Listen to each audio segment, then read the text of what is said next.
better tell it. People on the streets say Sabrina speaks. Tune into the show, she will let you know. Tell all your friends and family.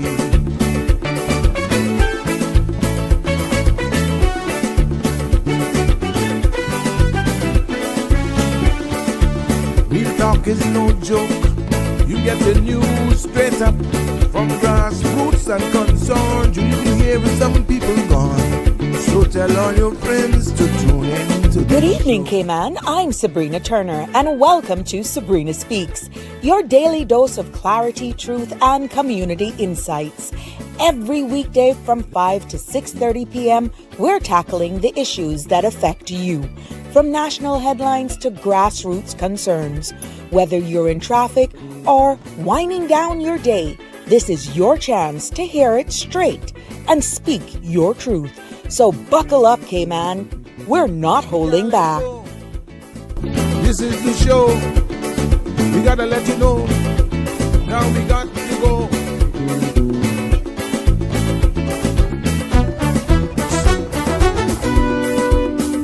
And now, here's Sabrina.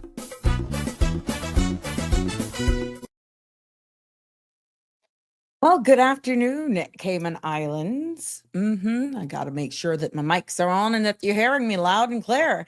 Good morning to our global family as well, and welcome to another episode of Sabrina Speaks, Voices of the Islands, Conversations for the World, and the podcast where voices rise, stories unfold, and inspiration takes center stage. Yes, I'm your host, Sabrina, and I must say, happy Thursday. Happy Thursday. Yes, I hope that it's a great day, that you found it out at least, that today is a great day to make someone or some more wonderful memories to add to your already blessed life. And I'm hoping that you're having a thankful Thursday. No matter where you are in the world, no matter what you're doing, I'm hoping that you're grateful to be above ground. Yes, because the content you're about to hear, including any discussions or opinions from myself, guests, and or participants, is intended solely, let me send that off, solely for the general informational and entertainment purposes. It is not a substitute for professional, legal, medical, or financial advice.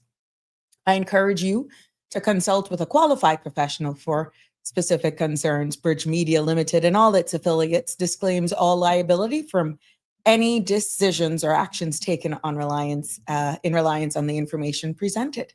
And don't forget to follow, like, share, and subscribe so you don't miss an episode. Yeah, because it has been thought-provoking, educational, and it's always good to be here with you and definitely participating and giving back all of the feedback that we're getting and engaging in meaningful discussions. Yeah. You know, Pirates Week is still ongoing. We're wrapping up our Pirates Week festivities over in the Sister Islands. That kicked off over in Little Cayman as early as today. And then it will go straight into Saturday.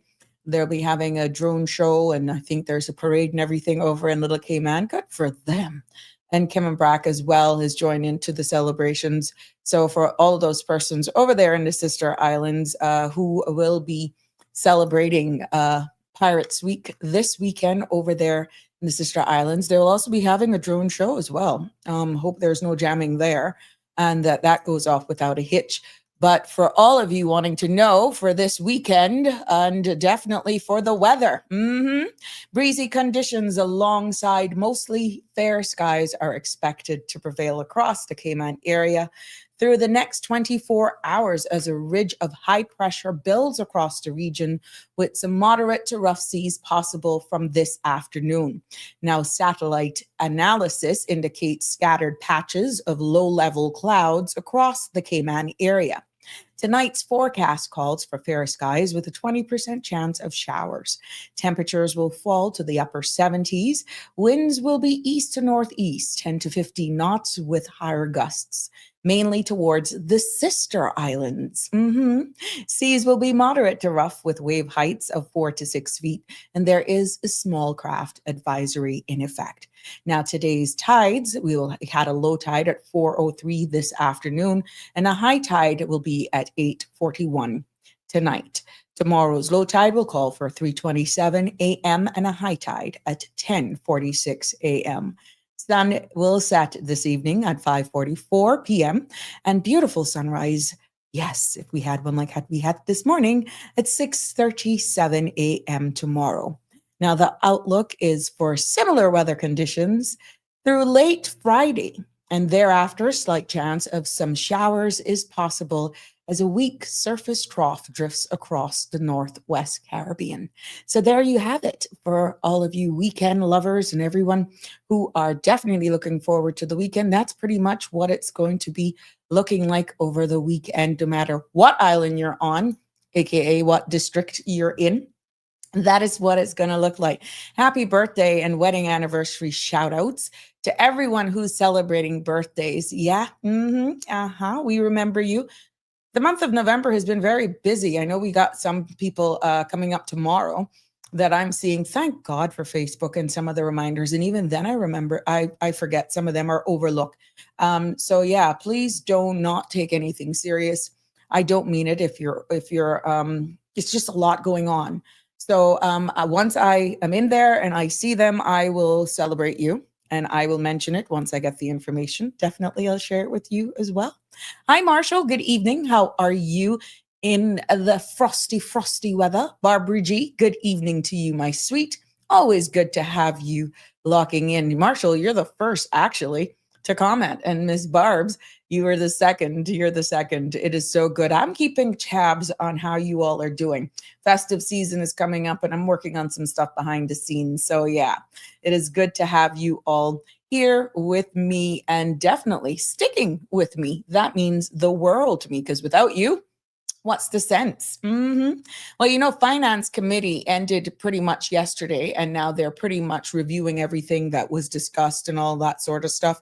So there was a question that came about in yesterday's Henry Forecast episode that someone was asking what was the monies put aside for the landfill. I got a breakdown, synopsis of what the Minister of Health, Sustainability, and there's another thing with her, Honorable Catherine Ebanks.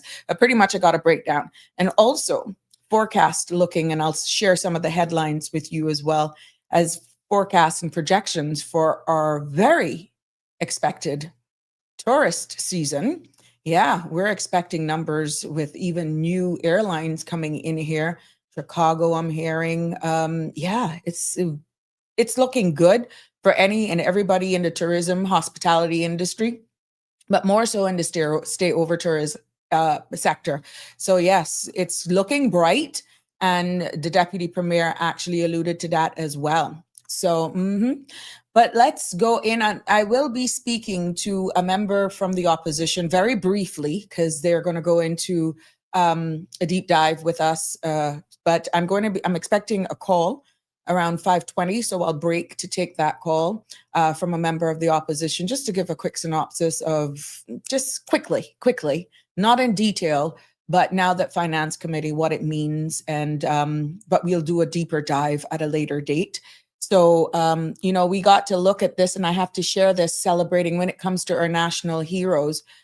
We are seeing, and for those of you who don't know a little bit of our history, Miss Mary Evelyn Wood, you're seeing here on the screen. That's who that lady is. And today, she's celebrated as Cayman's national hero because she was a trailblazer for women's rights, education, and public service here in the Cayman Islands. Now, she broke barriers as the first woman elected to the Legislative Assembly and the first woman who served as a juror, leaving a legacy that profoundly shaped opportunities for women and the future of Cayman. And she is one of those women that actually opened the door for females like me to actually have been able to stand for election and so much more like her. Now, if you didn't know, now you know. She was born on November 20th, and today's would be her birthday. She was born on November 20th, 1900, and she died on May 16th, 1978. Yes, she was a dedicated nurse, teacher, and a community leader. Sounds like little bits of what I had in me. And known as her for her selfless service and commitment to positive change across the Cayman Islands.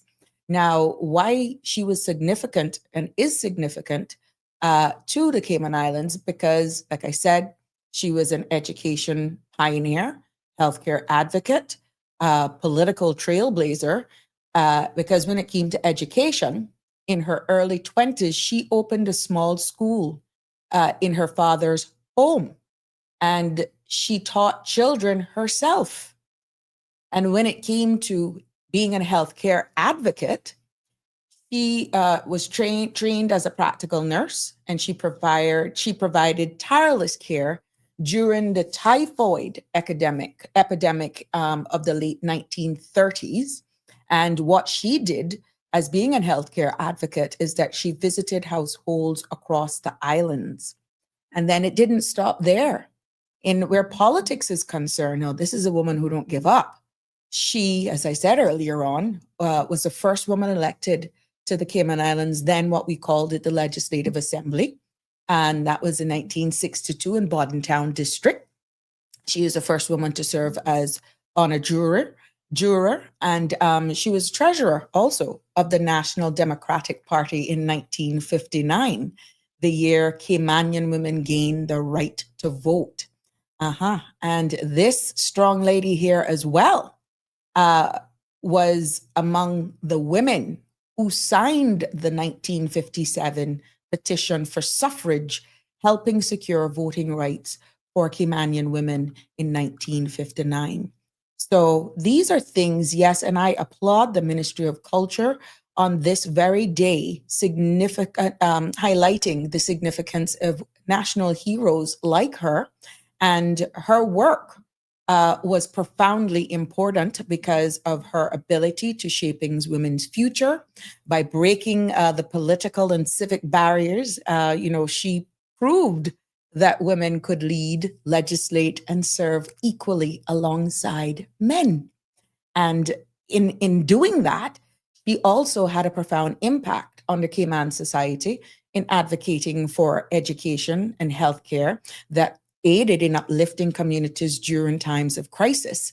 So when you even look at the legacy of inclusion, this lady, our national hero, Miss Mary Evelyn Wood, embodied the value of service, transparency, and unity, and those qualities that continued to inspire Cayman's leaders to this day. So yes, it is very, very important that the Cayman Islands show our appreciation and kudos to the staff over there in honoring Miss Mary Evelyn Woods, because her life reminds us that progress is built on courage and compassion as well. And this lady has opened doors, so many doors for women, and she strengthens Cayman's democratic foundation and showed that leadership is about service to people. And her legacy is not just history, it is a living call to preserve Cayman's culture that many say we don't have, but we do. And it is a living call to preserve and empower its people and to ensure that future generations, especially women, continue to rise. Yeah, so we celebrate her today, and how fitting, because as we celebrate history, look at here. Thank you for those who really to those who share these pictures with me. I don't know if you guys can zoom in if you're on your smartphones, but yeah, we honor Miss Evelyn Wood, but also at John Gray High School today. They honored in a pinning ceremony future leaders induction pinning that took place earlier on today. Congratulations to all of these young men and women, acknowledging their significance in this pinning ceremony as a rite of passage. And these students really represent the future leaders of Cayman. And today they were celebrated not just in induction, but the beginning of a journey, and a journey of leadership, service, and responsibility. And look at these faces here. They are the ones who will carry our culture, our values, and our hopes forward. And, they didn't get it just so.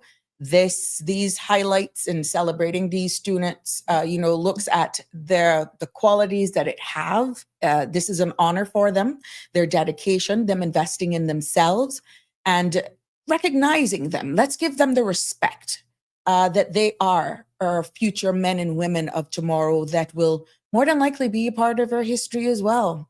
And we can see so much of them. And I want to say, in a shout out, I want to acknowledge those teachers who identified and nurtured these qualities, these young men and women that will have long-standing, profound impact on their lives. Because the teachers, our teachers, you saw a spark in these students, and you framed it into, you fanned it. You're fanning it and you're nurturing it.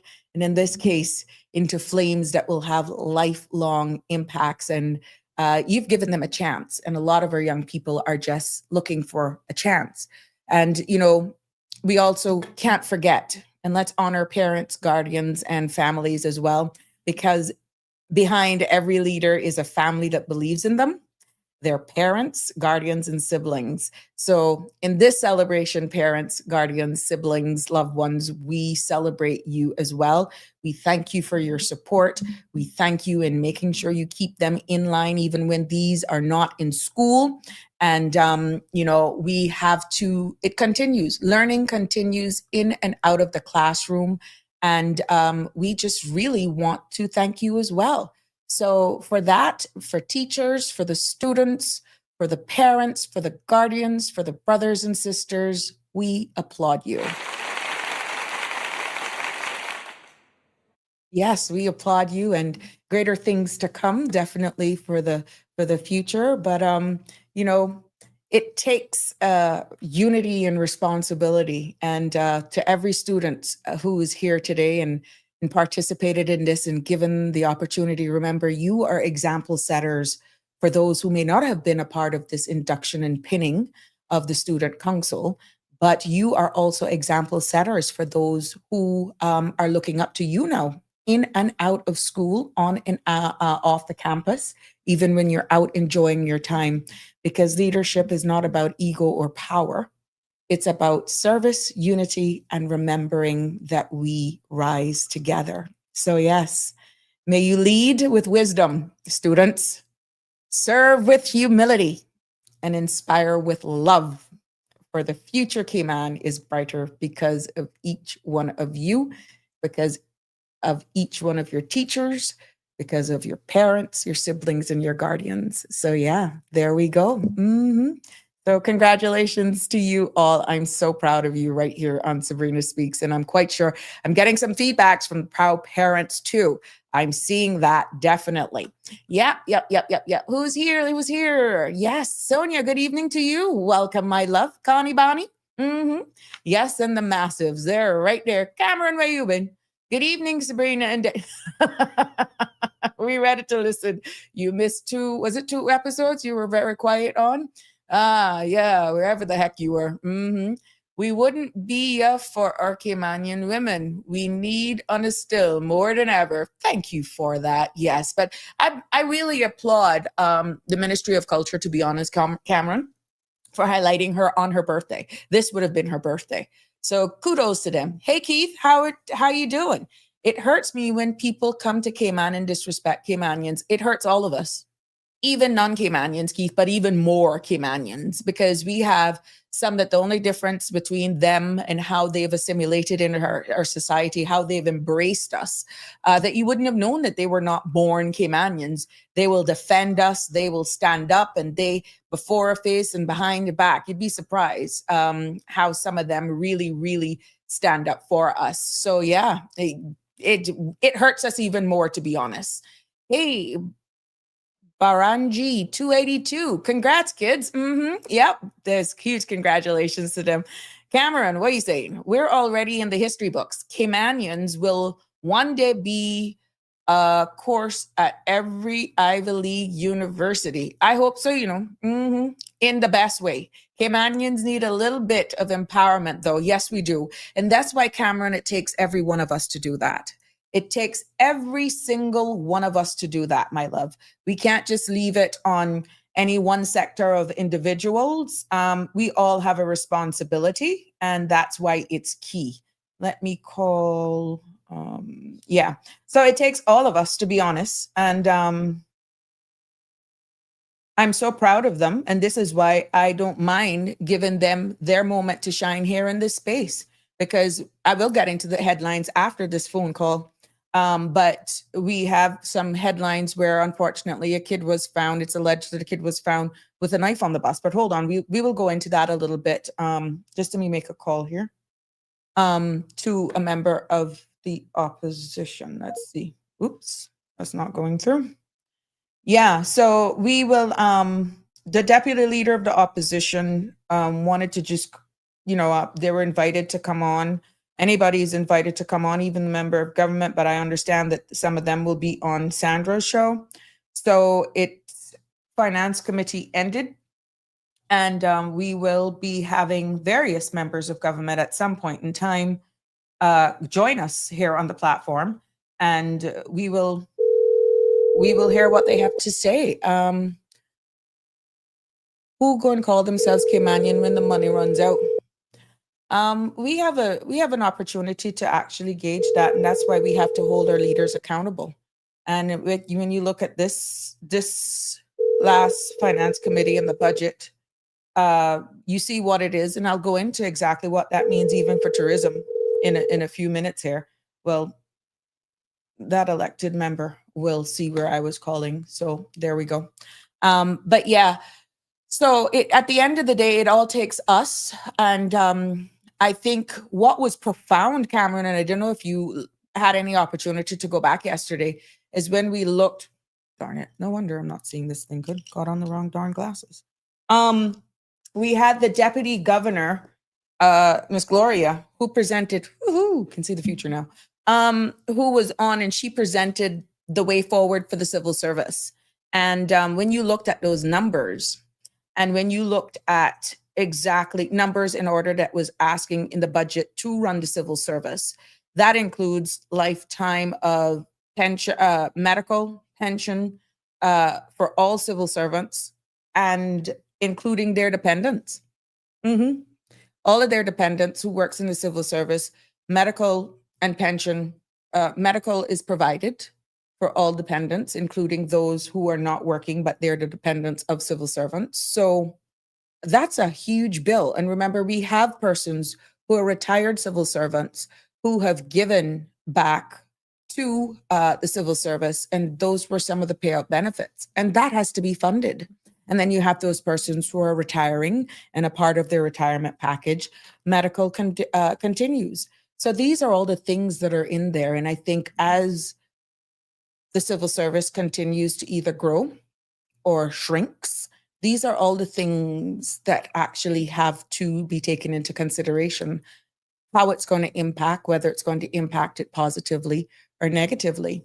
But at the end of the day, they need the money in order to operate. And we don't want a case where, thankfully, we're not like the United States, where, which I couldn't see that happening, where we didn't have a budget. So that at the end of the day is the case. So is it the case? So there you go. We're happy that they've gotten to an end despite it being handled a little differently. And I'll leave the opposition their opportunity to give their perspective on how this finance committee was handled in a deeper, more in-depth conversation in the future. It's just good to hear it directly from them. But yeah, let's look at some of the headlines, hoping that call will be returned. But nevertheless, we will continue to move on here, definitely. And did you see the headlines and what's coming to Prospect, another area? Imagine turning an empty patch of land into a buzzing food court. Where, let's say, jerk chicken meets vegan tacos, right up my alley. And families can gather, let's say, like a shaded picnic tables. Kids can play in nearby as well as you partake of all of what's happening. So pretty much, Cayman, your taste buds are about to get a new postcode. You could be excited. You could be like, oh my God, more traffic coming to our area. Or, yay, you know what that's going to do to values and properties, making it more attractive. Again, the Going East initiative. Well, if you missed it, a new food truck park has been approved for Prospect. There you got it. And it is promising a vibrant culinary and community hub for Georgetown, but it's going to be in Prospect Red Bay area. So the residents there will have that now in our front yards, in some cases in our backyards. So it's going to be located right there next to Tim Hortons, in the middle right there. Beautifully location. It's a beautiful location. And the developer is RS Properties, and it's going to be an investment of like $135,000. Now, it was approved by the Cayman Islands Central Planning Authority earlier this month, and it is expecting to be in the community for this entire community. What it adds to this community is going to be up to 12 food trucks that will be offering diverse cuisines of local, regional, and international flavors. They're going to have like picnic tables for open air dining, encouraging more of a community mingling and family outings. And children can also, there's envisioned for a children playground, making it more appealing and a family-friendly destination. And there will also be, this was actually one that I'm like, yes, washroom facilities. A practical touch for comfort and cleanliness. So in these plans, there's going to be washroom facilities right there. And there's going to be 30 parking spaces for shaded structures, ensuring 4 shaded structures as well will be there. So you're going to have 30 parking spots, and they're going to be shaded structures as well to ensure that it's comfortable for all ages. So whether or not you are excited about this or a little depressed, it's more offerings right there in that middle of that highway. And what it could actually mean for the area and for Cayman as a whole, it could probably spark new and innovative business opportunities for persons who may want to get into the food truck business, actually giving local entrepreneurs and chefs to get a lower entry point to test and grow their culinary ideas. It's an excellent segue into maybe bigger things. And then what it actually does as well, it's creating a community space where it's more than food. It's a gathering place with modern day village square type feeling where, there's culture, cuisine, and conversations all collides. And this is what we need to do. Get out more, mix and mingle with people. And if the atmosphere is right, then I feel it may do wonders for the area. And it could, with the whole playground and everything, with an open layout, it becomes then a place, of course, under the watchful eyes of parents, for families and young persons to gather and live harmoniously in the community while enjoying some scrumptious food. Yeah. Why everyone wants to be Caymanian. We can't leave. This is from Cameron. We can't even keep our own identity for ourselves. Well, maybe it's because we create such a warm and loving atmosphere, Cameron, that everybody wants to be us. And that's why we have to guard it with legislation. And we just have to be real with our people. So, we can't wait for the end of the day. We can't wait for the end of the day. Okay, good. So there we go. Let me just call back. 1 second. There we go. So yeah, rise up with purpose. Cameron, that gonna be a next mix up. Oh, stop it. It's gonna be good, Cameron. Behave yourself. What exactly will be added? There'll be 12 food trucks, Cameron is proposed. We'll see protocol and law. I'm quite sure it's an open space. It's right there next to Tim Hortons. And because it's bordering two major arteries, a domestic road that feeds all Mangrove, Mahogany, Victory Avenue, Prospect Road, and Marina Drive, it's like a V. It'll be right in that middle there. So it should bring great offerings to the area. And we have a member of the opposition, deputy leader of the Progressives on the line. Good evening, Georgetown Central Representative Kenneth Bryan. How are you? I'm good, Sabrina. How are you doing? I'm fair to find. You must be tired. It's been one heck of a week. Yeah, it's been a a week and a half. We were in there from last week, so yeah, it's been long, but necessary. We've got to do the people's work. So, but yeah, I'm gonna wrap it up tomorrow. The last day of finance committee process. So, but yeah, a lot. Thank you for having me on your show, by the way. It's a pleasure to be on. It's open for anybody to come and take advantage of it. I thought it was only fitting not to go and do it a deep dive, but to just keep people up to speed, because I think you got the record when it comes to asking of questions, which proves you're in opposition.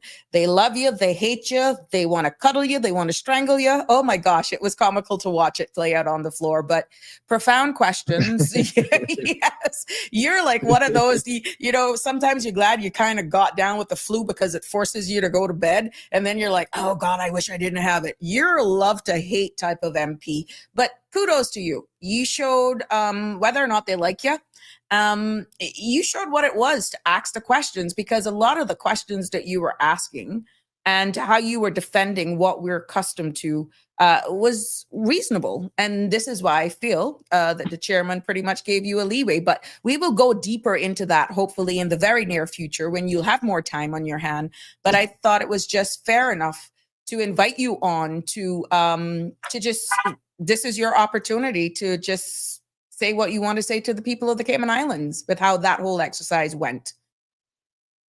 Well, thank you so much, first off, and good evening to your listening audience. It's a pleasure to be on the show officially, I think, for the first time. Most times I'm just a caller calling in. And I guess I'm a caller calling in now as well, but more in official capacity. Correct. But yeah, this finance committee sitting was long, but most interesting. It's very unconventional. I've been elected now going into 9 years, and I personally think there's a lot of circumvention of the conventions, which is important to the scrutiny process. Like sometimes people don't recognize the importance of how our system is set, creates the balance of checks and balances on so governments don't get to run off and do whatever they want, and make sure it keeps an eye on things. And unfortunately, there was a bit of subversion from that, particularly with the debate, particularly with details about what a lot of people are talking about right now is these new taxes and fees. And normally all of those things would come out through the budget debate, but the budget debate was never really done because the premier promised that these ministers would speak. They never did speak. We never knew what the details were. And then even in finance committee, it's only based on probing that we found out some rather important things that were happening, like the increase in water authority that is coming, a lot of these fees, because most of the discussion was in a general terms. You never knew exactly fees in financial services, what does that mean? Or fees in immigration, where in immigration? Is it going to affect the average person? Is it going to affect small business? So we couldn't get the real details to do our job, to scrutinize it and see whether it's going to have a major impact on the people. And as a result, after pressure from the opposition about due process and doing it the right way, we eventually told them they could not go around the conventions of what the standing orders say, had to find unique standing orders to pull it out and threaten debates and all kinds of stuff for them to really come out. So what you saw in Finance Committee was actually ministers opening Finance Committee with a statement, which is unconventional. That doesn't happen. You do your statements and all the plans that you're going to do during your budget debate. That's when you outline exactly everything you're going to do. Similar to what Honorable Nicholas DaCosta did, right? Correct. Nicholas did it right. Yeah, he did it right. He did it right. He was the only minister outside of obviously the finance minister himself who had to move the motion and close the motion on the budget debate. So, but even in that case, as much as I want to give credit to him, but it was almost automatic. He had to do that, and he still didn't give the finer details of those taxes and fees until we got into Finance Committee itself. Because if you were to outlay all of those taxes and fees increases, then that would obviously trigger a debate as to what you're doing and what this is going to do to the economy and to business community and the general life of actually everybody. So I personally think that's a strategic move, trying to go along this line that they've been selling is, oh, we're going to increase some fees, but it's not going to hurt the average person. It's not going to hit Caymanians. And that's other rubbish. I think most people see through that now going, of course, this is going to trickle down to me. Even the ones that are not considered to be direct to me, they're going to eventually hit me back somewhere or another. And then you obviously have a lot of Caymanian business owners who are going, hold on for a minute, that's going to affect me. So, and the interesting part about the whole exercise for us thus far is that these new fees and taxes, which amount to a very large amount of money, have not been calculated in the inflation rate that is outlined in their SPS budget document, which SPS policy document, which was in September. And then in the budget document where the index is at, it tells you about the expected inflation rate for the next 2 years, in 2026 and 2027. But come to find out, these new fees were not calculated in that inflation equation. Would that information would have been? Would that have been data that they would have spoken with the Economics and Statistics Office? Would they have? They should have. Okay. But it can't be because they didn't approve them until Friday last week, sometime last week. The report for the budget document was already written. So I know for certain that the figures could not have been equated into it. And we're talking about hundreds of millions of dollars here, which could have a knock-on effect. So it is the way they went about doing this. I mean, granted, the government has the right, and there are some serious needs that we have from infrastructure costs and costs to do things for our people. But it's not what you do, as the old people would say, but how you do it. And it gives off an element of deceitfulness. If you're going to increase the cost of living on the people and you feel that you have to, say that, but don't try to, So, it's that's with the backdrop of a sentiment of the government is going to be transparent. And what triggered it for me is in the Premier's first statement to the budget, he promised the country, he said, you will be hearing from each one of the ministers about their plans for their portfolios and ministries in detail. And then none of them speak except for Nicholas. I was like, okay, because, I was given the benefit of the doubt to this government. I said, okay, maybe I'm wrong, Kenneth. Maybe you missed it. Maybe this is the government to be. Maybe Andre is the, person of truth and transparency and all that. And then nobody speaks. I was like, okay, now you just lied to me because I have been waiting from the SPS time about your policy. You got a whole half a year to plan for it. Normally you only get 3 months. You change the law for that. And then you still don't say anything. Now we don't know. Most people are saying like, I don't know where we're going. What everybody does know now though, is there's a major hike in prices and fees that most people believe is going to come back and hit them in some way, shape or form.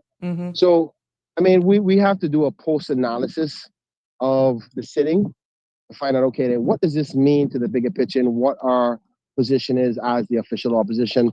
It was quite hard to even ask enough questions without having the details before. So, for example, Ministry of Environment, for example, last night got up, and without any contributions in her debate, when it's time for finance committee, I couldn't do the research on what she said and where the money is going to be spent and what policies and programs you're going to do it, because those finer details were never said or presented. So in finance committee, you get this long spiel of what they're going to do and a document that goes into the finer details. And I'm like, okay. And the chair goes, okay, any questions? It's not just as easy as that. You have to go back and reflect and do some research to ask the important questions to get the information of the effects for the people. Mm-hmm. And that we couldn't do because you have to ask on the fly. I didn't even have enough time to read the full document. You presented with I think it was like 30-odd page layout of the details of each line item. Mm-hmm. And I go, okay, I got 30 seconds to read this and then ask you a question about it. It wasn't fair, and it's not conventionally how you do it. And I don't know if it's inexperience or tactical strategy not to be able to allow us to scrutinize their process.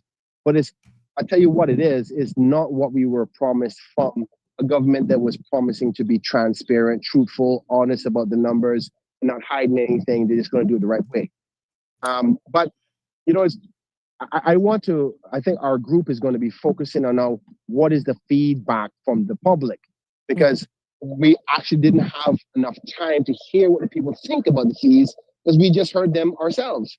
So anyway, we're going to hopefully come back on your show in a better format whereby we can actually be on the screen with you and share opportunities for your guests to ask us questions and so forth after we have done a proper post-analysis of this sitting finance committee. Now, I made a statement on Monday morning in response to what started to transpire because finance committee started Tuesday last week rather. Mm-hmm. And I started to see this circumvention of the process. And when the fees were laid out, I was like, okay, that's enough. I had to speak on Monday morning in response to that. I think I summarized most of what our feelings were. Maybe you can find it on Facebook and on YouTube for your viewers to possibly hear, because I summarize it better that way about what the process is. But we look forward to coming back and discussing with you later. Yeah, that'd be good. You all are more than welcome. Cameron Castillo is saying, so Sabrina and Kenneth, good friends now? ? Tell us how on a mess up last time. I want to answer Cameron, but no, I'll be very respectful because I'm objective right here, Kenneth. But also it was followed by, and if you understood, this is by no means being rude or insultive at all. But Jasaria, there's a real reason why I've had certain topics here to explain the powers of your parliament. And the comment Jasaria made, and I will allow you to weigh in on both, Kenneth, and because I'll have my say, of course, just to answer about the mess up part. But that's Cameron for you. And I welcome his comments. But Jasaria says, just work with the government and get over your loss, bro.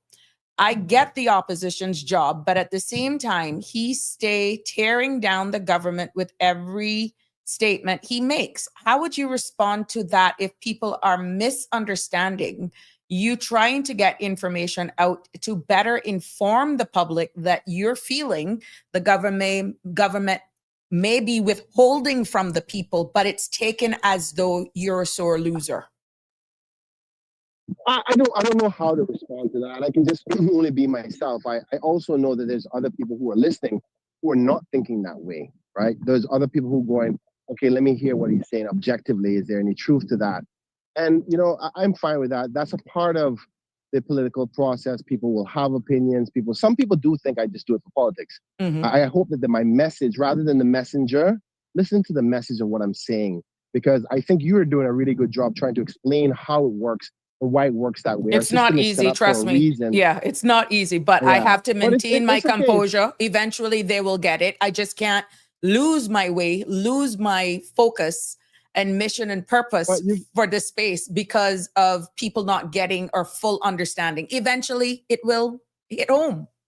It'll catch in, but we got there are people, I love them and I respect their opinion. You got to fight for their protective right to be able to say their opinion. Correct. So I'm fine with that. you have to learn to be able to handle that as an MP. If you Ex- can't handle it, wrong business to And be in in. this Because space let me is tell the you, you gotta same have tough thing. You're skin. subjected to criticism. Just your very own nature as being an MP.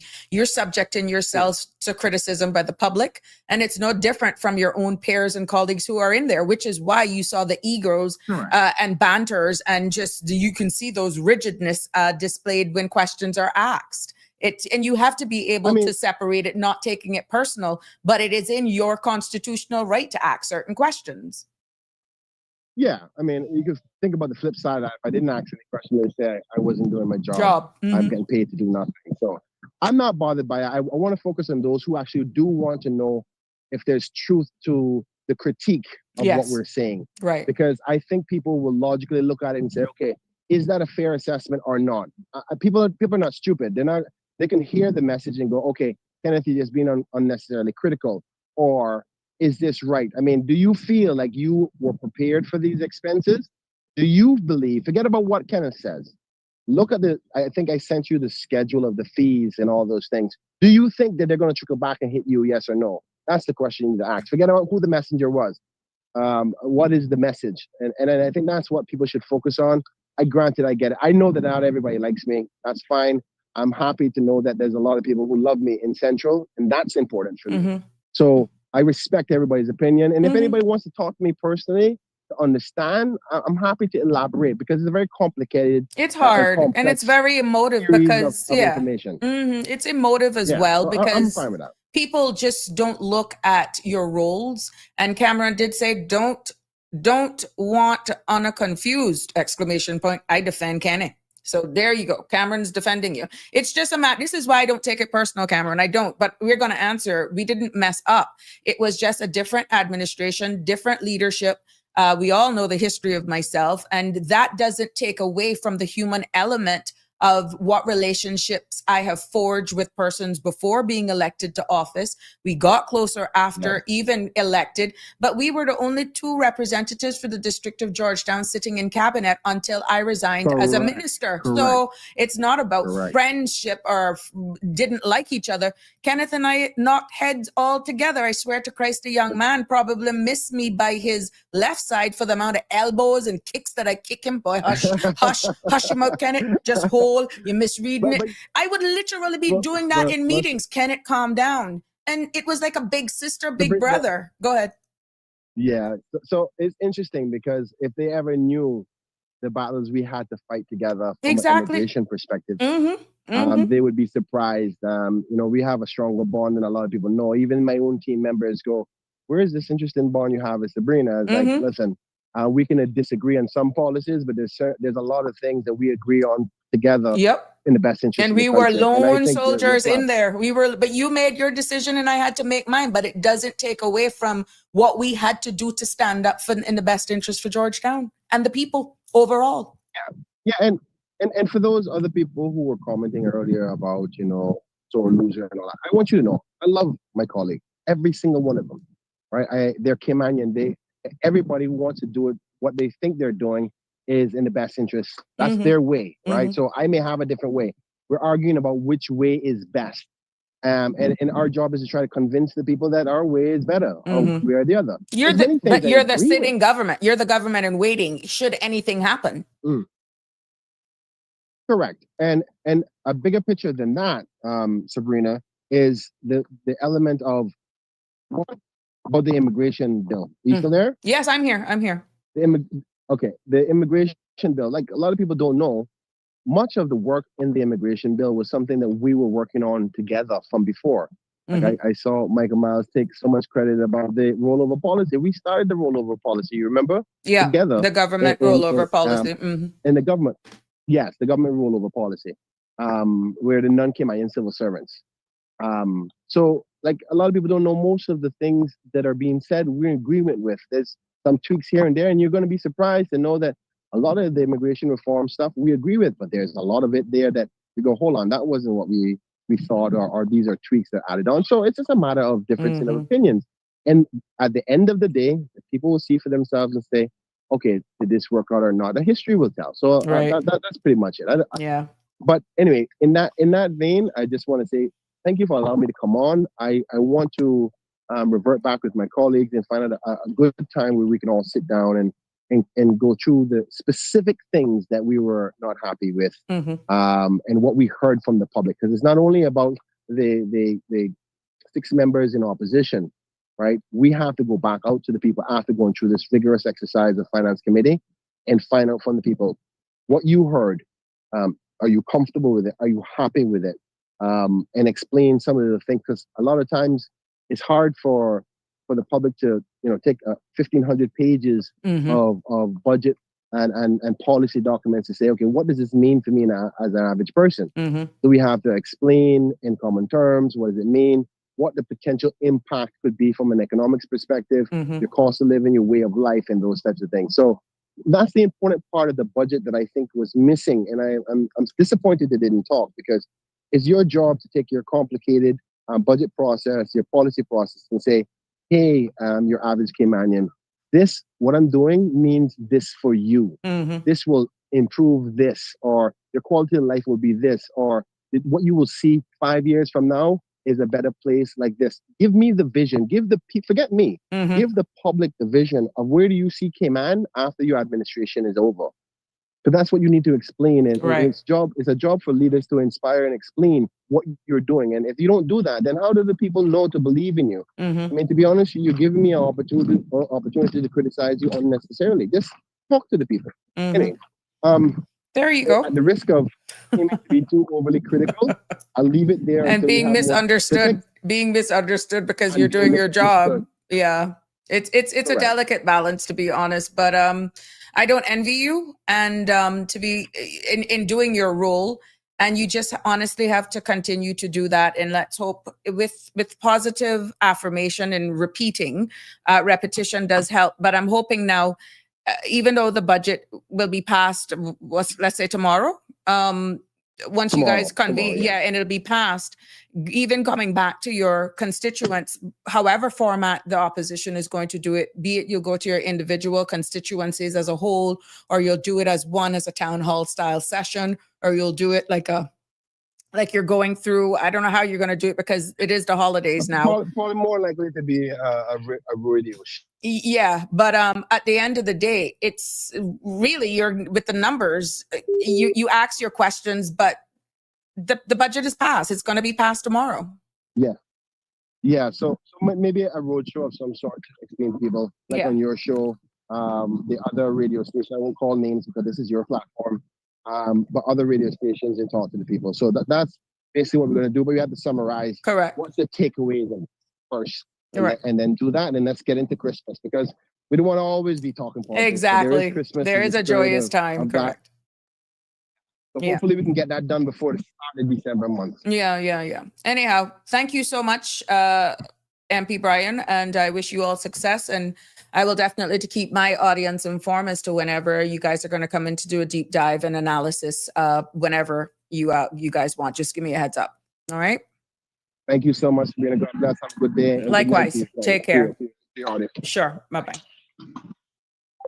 Well, there you have it. Cameron, the budget talks was more grandstanding than reality of what and who were up against. Send on ya. Okay. Yeah.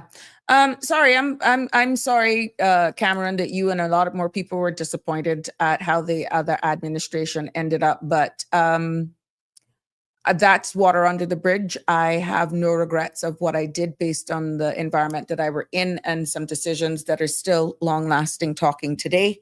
And at the end of the day, I would do it again if I was placed in that position, meaning to revert the hands of time and what was unfolding.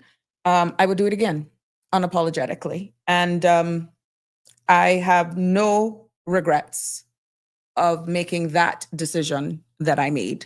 Those others will speak for themselves. Some of them got reelected, or all got reelected. I was the only one that did not get reelected, and that's good for me. Look at where I am right now. So again, if I had it to do again under the circumstances that personally I made my decision to resign as a member of cabinet, I would do it again. And here I am. Kenny, don't be a stranger on Sabrina's show, and he won't be. And like I said, this is open for anybody, even members of government, persons who want to come on board, because it's all about the sharing of information, and I'm not lopsided. So at the end of the day, I will listen to a lot of what has transpired. I will many a times bring it back in synopsis format, which you all have appreciated, but it's good to get some of our leaders themselves on to hear it. And you will have a host of certain shows that conducts their shows totally different than others. And some may actually pull more information out of their guests in a different style of delivery that would be more thought-provoking. Again, the invitation is there and we are here. And once they make themselves available, I am more than happy to actually have them on. So yeah, but let's continue. Hey, Miss Joyce Ann, how you doing? Good to have you here. And Jasaria, my friend. Yeah, I think they're all willing to work. I think that was said, Jasaria, anyhow, at the end of the day, that they're willing to work with the government, but just be a little bit more inclusive. And like I said, a lot of how it works in there is going to require repetition. It may actually have to take snippets here and there to make examples. Well, this is why one, but each person has their style of delivery as well. Like you would never, ever. I remember the time that Mr. Panton got up and he was really loud, that he really raised his voice. Everyone was shocked. They're like, we didn't know he had that in him. But pretty much every time, from what people are saying now that they observe the style of Minister Bryan, that he almost sounds that he's just coming after people. That's him. And then you have other personalities displayed on the floor as well, that some may choose to diplomatically tell you out with in a word salad that you would need thesaurus and you would need to Google some of the words, but they are literally telling you out, but they are calm. They're like almost like the river that, like Flatbridge. Still waters run deep. Yes. And then you have those where they're predictable. You know exactly how they're going to stand up and fight. You know what? I prefer to see you coming than to not know what the undercurrents are. Because at least you know what Kenneth is. But it's the still waters that run deep sometimes that can cause the most damage. That is by no means criticizing anyone. It's just for the context of this information. Yeah. 19 of them up in there belong to us, you know. Yeah, that's true. Every one of them. Well, you may notice as well, this continuing with the headlines before we get into what the Deputy Premier had to say, you know, that parents, you may have seen the headlines today, and when you look at parents sending now their children to school, expecting safety, structure, and support, but what happens, what goes through your mind when a blade, a knife shows up on a bus? Yeah, or in a school bag. It's time to talk. And it's not to criticize because this is all information that is new and it's coming. It has made the headlines today. You may have seen it yourself that a Red Bay primary school from grade 2 was reportedly found with a knife on a bus. And that has raised, it raised urgent questions about safety, supervision, and emotional well-being in Caymanian school system. Now, even though this was isolated to a grade 2 student on the bus, it's not like these kids are being frisked before coming on a primary school bus, or that there's doing a bag search right now. But to say that things and times are not changing is an understatement. So this is a story that will probably get some attention. Just in general, we can't name, we're not shaming, we're just having the conversation. Because in the article, it was found that a Red Bay student was allegedly found with a knife while riding the school bus earlier on today, and authorities were alerted. And the Royal Cayman Islands Police Service, in collaboration with the school, is reportedly investigating the matter. Now, it was also reported that no injuries, there was no incident report, but it has sparked serious concern amongst parents and educators. The motive and the true age of the student, no more than the child is just in grade 2, and disciplinary actions have not been publicly confirmed at this time because this is a developing story. But when you look at what these raises for our community, when it comes to school safety protocols, mental health and emotional support, parental engagement, there may even be changes for policy review. You know, are we going to be subjecting our buses to be supervised, which they do have bus wardens, but is it going to be kicked up a notch now where these kids' bags are going to have to be checked? Are you going to have to do a pat down? What training would these bus wardens and even possibly drivers need and aides receive? This could be something elevated to a different level. And then you're looking at the entire mental health and emotional support. Could this be a cry for help from the child? Are we listening to our children? Are there stress signals? We don't want to go in because we don't know. We don't know. We don't have the details, which is why these are just food for thought. And once the investigation goes on, do we need to talk to our kids more a little bit about conflict fair? Was it just a case where school knife to school? We don't know. We don't know. It's all speculative right now. But how do you feel? Do you feel your child is safe in schools nowadays or even on the school bus? And if you had anything to do, what changes would you like to see in how we protect our students, let's say riding on the bus or in the school campuses? But it's hard to have this conversation, to be honest, but it's real. It's very real because it has made the headlines. Marshall, when the PPM was in control, they weren't inclusive of the backbench. So you can ask this government to be inclusive of the now backbench. They had their turn. Now sit back and let the sitting government do their job. The backbench can raise concerns, but they don't try to tear down the government. Well said, Marshall. And yes, I guess this is all navigating at the end of the day, grandstanding or not, how they have a right to question. And it's just me outlining the role of the opposition. But I guess this is things and times have changed. There's a different leader on both parts of the opposition, the progressives and the CI, whatever the acronym is now, this coalition government. They're different leaders. And normally the style of governance and how they actually participate and inclusive of the opposition, be it a part of the party or the other two members that are in the opposition, but not necessarily aligned with any party. And don't think they don't talk. They all talk. That's how they get bipartisan decisions. Everyone in there talks to each other at the end of the day because we're all Caymanians and we're all fighting for the same good. So to say that it's so vile that, there isn't any, I think the atmosphere has gotten a little less combative, to be honest, than what it used to be. So let's see. Only time will tell. But I'm really happy that they got over this budget, even though the finance committee was handled in a different way, some way that we're probably not used to. And kudos to the 144, I think at one point, persons that I saw on the live last night. It shows that people are actually tuning in. To the best of my knowledge, in recent times, that would be considered a large number because normally a lot of the times people don't tune in, so they don't know.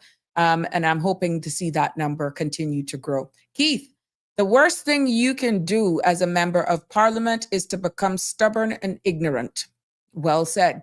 Again, we all learn. And I guess in time, based on experience and all of that, you morph into how you want to be known as a leader.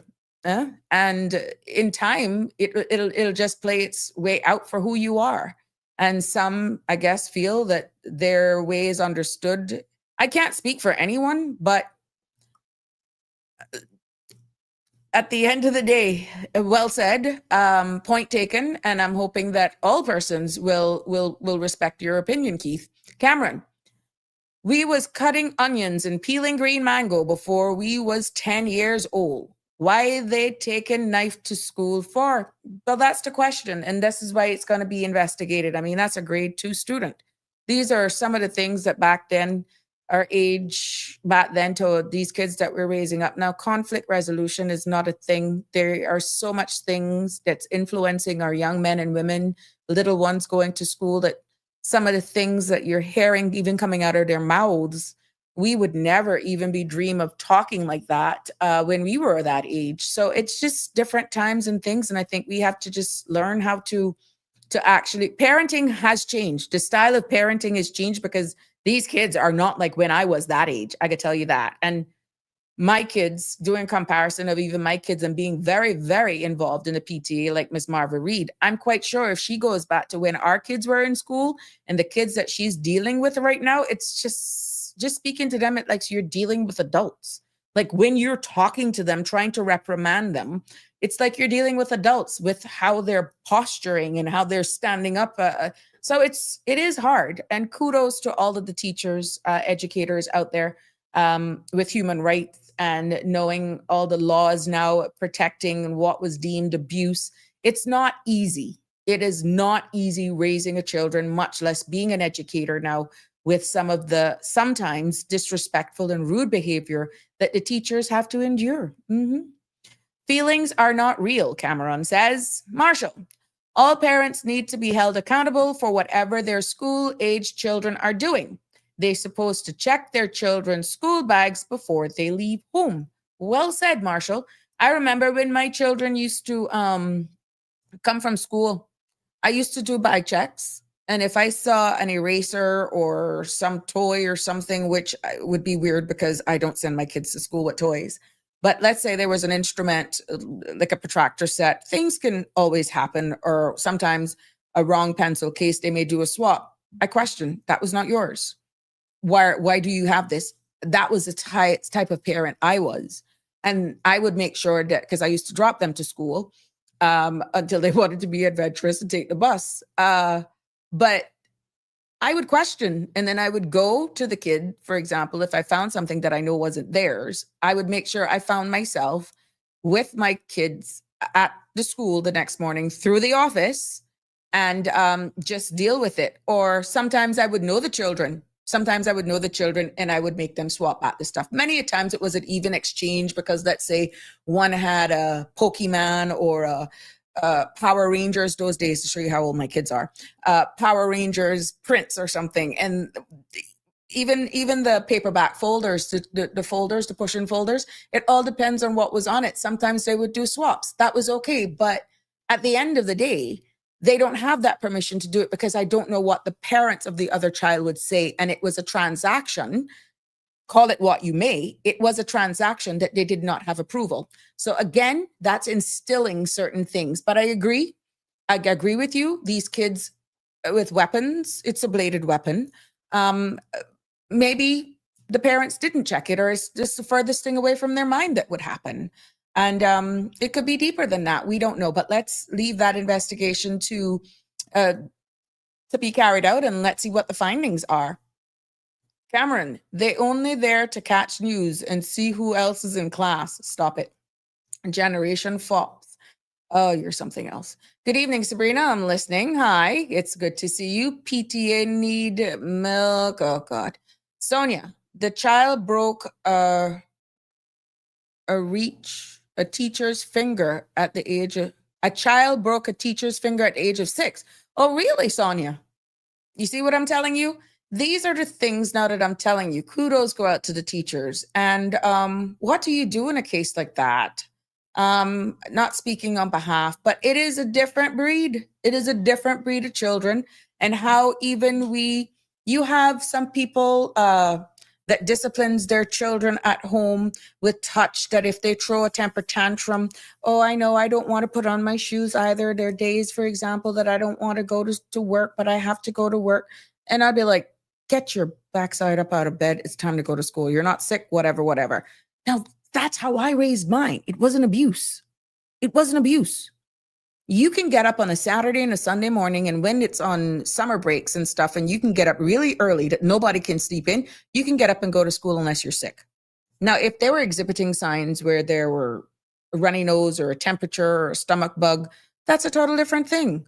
But this thing, it's just how I'm not going to question anybody's style of parenting because cultures as well. We're talking about how much cultures and nationalities we have here. Everyone is different. Everyone is different. But I'm going to tell you what I'm seeing being displayed by these children that are being born today. It not like me, and it not like the two that I brought into this world. It is a different type of stimulation. It is a different type of behavior. I had a niece that was born last week. Just hours that I had seen this kid, her eyes were open and she was lifting her head up. So you see what I'm saying? I remember days babies took 2-3 months to open their eyes. Now their eyes are open and they're pretty much ready coming out of the womb to scroll on the phone. So what I'm saying is it's a different time whatsoever. So this isn't just about a child, to be honest. This is about all of ours. And that's, let's not wait for a tragedy, to be honest, to spark reform. And I put it in the hands of our teachers and our leaders and investigators that if certain things now have to be implemented because things and times have changed, that they will now probably have to escalate and double check these bags now before they come on the bus, which again will possibly slow down commute times. But let's use this moment to build bridges between more communication between the parent, school, and or sometimes policymakers. Mm-hmm. Yeah. Again, another headline that you may have seen, in a tone. Oh my gosh, it is quite interesting how this was delivered by just switching to different topics now. That tourism now isn't just about visitors. You realize that it's about each and every one of us. You may have heard on previous podcasts that we were talking about diversifying our tourism products since we realized we're not really into cruise tourism based on 2 referendums that have been failed.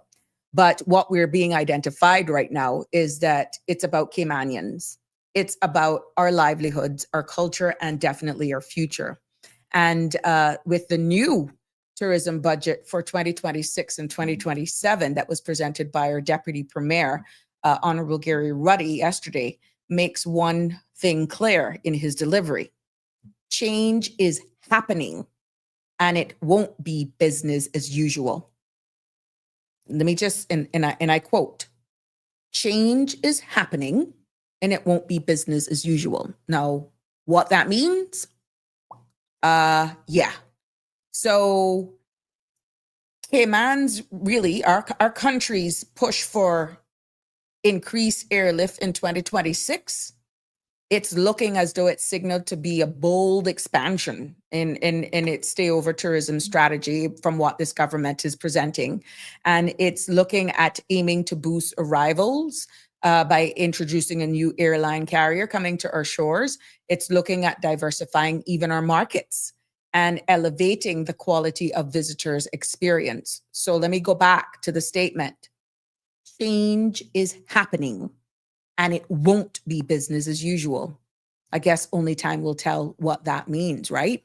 So we're going to focus a little bit on the increased airlift and capacity that's expected for 2026. And, Cayman is right now negotiating with regional and international carriers to expand direct routes and frequency as well, especially to key US, Canada, and Latin American hubs. Mm-hmm. So their strategy is scheduling targeting peak season and underserved markets to smooth out visitor flow and reduce bottlenecks. So let's hope that it don't just all converge on Owen Roberts International Airport, which is already busting at the seams on Saturdays and Sundays, because it's like all of these planes just coming at one same time. And where tourism is concerned as well, infrastructure readiness as well, which he spoke about, because our own airport, Owen Roberts International, is a part of that plan, and supporting services must scale up to handle higher volumes efficiently. Now, even though that is signaling the change that they need, it's the pace that is concerned. because it's one thing going out in the market and making Cayman an attractive destination to visit. If we don't have the infrastructure to accommodate these masses, it can leave a bad taste in our arrival at the airport. So let's give them a chance. And, you know, what does more airlifts, meaning more airplane arrivals for stayover tourists? What a shifting from cruise to a more heavy experience, rich type of experience. And with increased flights means more overnight guests. And those who spend more stay longer and engage deeper with local culture. And when you're looking then at diversified visitor profiles, with new routes, we can possibly attract a more eco-tourists as well, wellness travelers, digital nomads, and regional explorers. People just want to discover who we are and not just beach goers. There was lots of talks as well about conferences and stuff, and the challenges. Huge conferences are not able to be had here because of immigration processes. And even when these conferences want to come, that they have had challenges with customs and getting stuff to set up their displays. And many times conferences were had and display setups did not make it. And they just had a hard time even getting equipment in. And these were some of the things that we actually were discussed. So these are all of the things. There is going to be some pressure on us being able to deliver a certain standard of product when it comes to hotels, restaurants, even attractions and transport services in order to elevate standards. And staff needs to be trained up, skilled up, and the new innovative offerings to meet rising expectations for what we can deliver. So when you look at boosting the opportunities to boost revenue over long-term stays, the challenges that could face this country is a risk of over-tourism in peak areas. We see what it is the other day when we had a lot of cruise ships in the port. Again, we weren't used to that. And we saw what happened because now we have one particular road that we don't have access to. It's pedestrianized. And then the other roads, the outer roads now still need to interconnect. And it is what it is. So the other opportunities from what is being forecasted as well is job creation in the hospitality and transportation industry. But then here are the challenges that comes with that. The need for training and retention into that area. And then there could be some other opportunities as well for cultural exchange and global, for the Cayman Islands to be looked at globally, to have some visibility in the world. But then where do you strike the balance as a challenge, balance in development with sustainability for this context? And the other opportunities that could come with this forecast could be incentives for boutique and heritage style tourism, which is new words, new terms, but again, it's diversifying our offerings, right? Because you're going to have these people here longer, which means they're not on the ground for 2.5, 3 hours, but over maybe 3 days, 4 days, maybe even a week. You have a more interactive approach, which tonight is farm to table at Cayman Bay. Those are some of the interactive experiences that is not rushed. And these are some of the things that could put key staples on some cultural local offerings that we offer here amongst everything else that we have. But then the challenge with these incentivize for boutiques and heritage tourism is that infrastructure strain if growth outpaces planning, and you just got to get it right. Otherwise, that could be a real disadvantage for us, so it is all about a balance. Yes, tragedy. Somebody got stabbed at school years ago, and don't pretend like this is anything new. Okay. Keith, thank God guns are not legal yet. The US, like the US, because things would probably be worse in our schools. Well, for the amount of gun and bladed incidents that we're having here, Keith, you hit the nail on the head. because I hope that we will never see the day where guns are legal here to have in the Cayman Islands, like how it is in the United States for open carry in certain states and that sort of stuff. Because then nobody would actually, you got to be afraid how you even drive at the road. You got to be scared when you're at a stoplight and you look at somebody. You might not even realize that you didn't indicate. That's how they're going to solve problems with road rage. So I'm hoping to Christ that never comes to Cayman. And I bet you'll see how vocal our Caymanians will be then, if that even comes on the table, which I don't think any sitting administration would be so darn out of their mind and be so stupid to even consider that. We are the hardest set of people to confuse. Want me to remind Anna what forged us or what? And before you know it, they have work permits. Well, Cameron, I don't know if you missed the class yesterday, but the honorable member for Prospect and minister responsible for immigration says that come January 2026, there's going to be in excess of 40,000 work permits still in play based on demand. And I still got to post it right here because of, and this was actually reiterated by the Minister of Tourism for what is, I got to look at my notes here, for what is really being forecasted. Yeah, there are two major hotels, a condo complex, and there's also another Peace Bay development that's coming on. So they are going to be over 40,000 permits still. Sabrina, do you think Michael Miles is doing a good job in his new role? He's doing what he's mandated by his in a ministerial role. Yeah, he's doing what he has to do. I know the time frame. I'm not going to judge him right now. He's not been in long enough.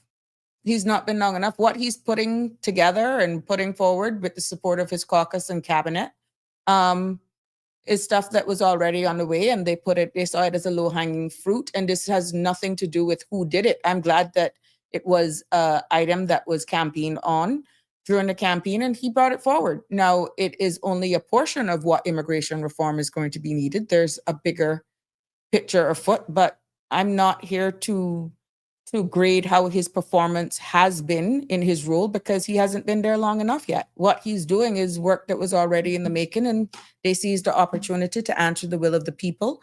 He did the road shows, and let's see, there are 15 amendments that is going to be needed as well that will be amended in committee stage amendment, Cameron. So I'm not going to judge him at this stage. And for me, it's neither here nor there. For me, I give kudos where it is. And right now, when we're mature enough to have that real conversation, I'd be more than happy to give my opinion. But right now, you all are not mature enough for me to give my opinion. And I think it would be unfair for me to credit any one of them or to actually score any one of them 7 months in. They not even got their budget fully approved yet, which it will be approved. So time will tell. There we go.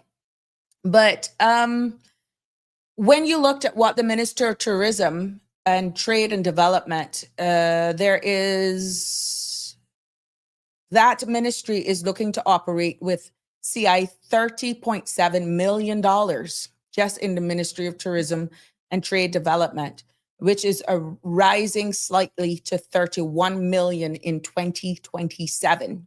Yeah. Now you might ask, why does that matter? That is the number that minister now is going to be responsible for. Why it matters is because nearly $28 million each year will go directly to the Department of Tourism for marketing, airline partnerships, and industry development. Did you hear what I said? 28 CI dollars, 28 million CI dollars will go directly to the Department of Tourism for marketing, airline partnerships, and industry development.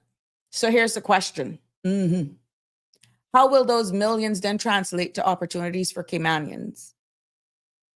Into jobs, into growth, into pride in our islands. We just have to wait, Cameron. Honest to Christ, we really have to wait.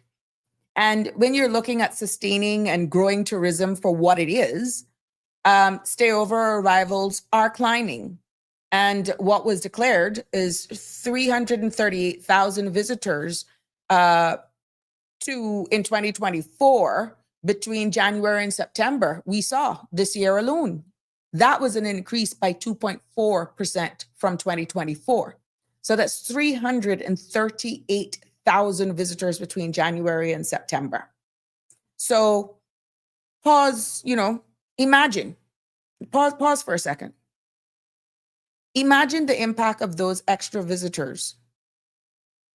That means more hotel bookings, more restaurant tables filled, and more taxis on the road. Yes.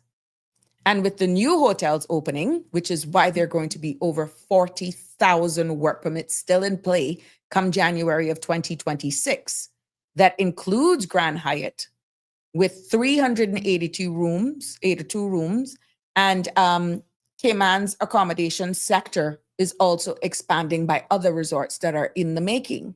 So air travel, as we can see, and as reported by the Honorable Deputy Premier, is booming. Because between January and April of 2026, they're going to be having seat capacity will jump by 18%. And that's because of more flights, more additional new flights coming in, which will have more seats and more gateways as well. So ask yourself, Cayman, how will this change the rhythm of daily life here? More tourists? Yeah. But also more opportunities for Caymanians to step possibly in leadership roles, to be more entrepreneurs, to diversify our long-term stay over tourism. This is the way now you can look at innovative ideas that can be ambassadors of Cayman. And then how the Deputy Premier presented it was in pillar format. He said that another pillar of tourism would be on the training and empowering of Caymanians. So now you can see where the amalgamation and working with other ministries is playing its part, right? Because tourism must work, as he stated, then for Caymanians, and Caymanians must work in tourism. That's the minister's mantra. So they will have scholarship funding rises to CI 1.45 million annually, while training programs will see big increases up to 58% more funding for education and awareness. So there we go. So at the end of the day, what does that mean for our young people? Because for the next generation deciding whether to stay, study, and build their careers here at home, it means doors and opportunities with these forecasted highs in the tourism sector. Skills and sharpening futures expanding is actually a reality. It's there. It is right there. And then it's just for us to make ourselves available. So there we go. Can't fool us with words. We know what power and how it's used. Cameron, we don't stop the street lights in America. No behavior. Oh, you're something else. We definitely need to mature. I agree. There we go. You too. I'm not giving you a hard time, I put my hands up and hope the DJ know the crowd. You are something else. I read you a long time, Cameron, but you can say I'm not backing down from you. You're my bestest friend. You and Shaka Zulu. Now,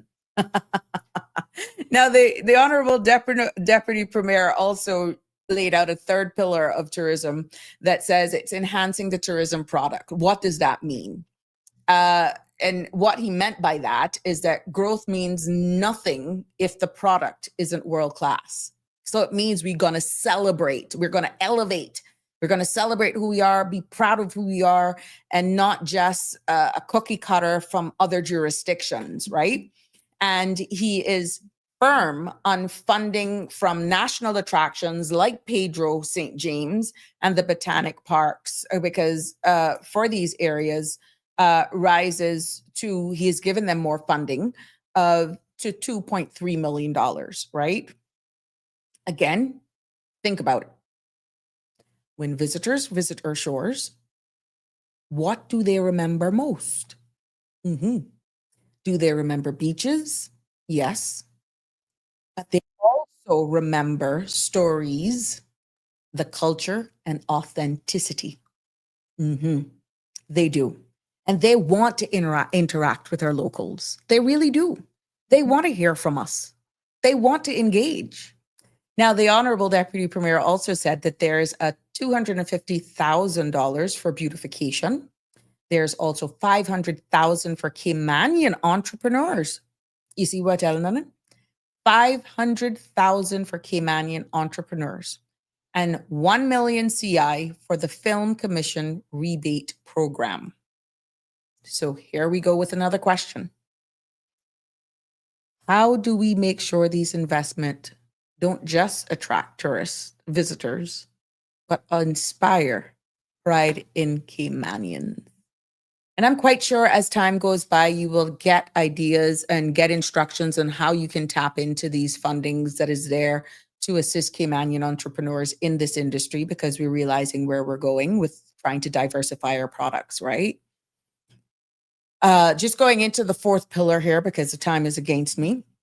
The trade diversification, you may wonder, what does that mean? The Deputy Premier said tourism is vital, but trade also matters too. And that's just some. The ministry, the Deputy Premier said that his ministry is working on a national trade diversification framework to reduce import dependency and lower costs for consumers. Interesting. Now that's going to be critical as well, because that all plays into everything what we were going to do with looking at for food sustainability. So here we go again. It shows that this ministry is not preparing to work in a silo mentality, but I'm quite sure he's engaging as well with the Minister of Agriculture, because that's all into looking at trades in its bigger format, right? But what does that mean if groceries, goods, and services become more affordable because of smart trade policies?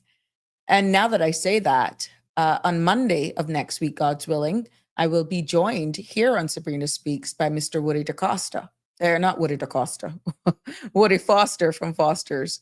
And he will be giving us an update, because we know that Thanksgiving is here and we're hearing the cost of this could be the heaviest and most expensive Thanksgiving ever because of the tariffs and all that sort of stuff. But he has shared with me some good news that even if you order your Thanksgiving meals from Foster's, that their price has not increased this year. It has remained the same.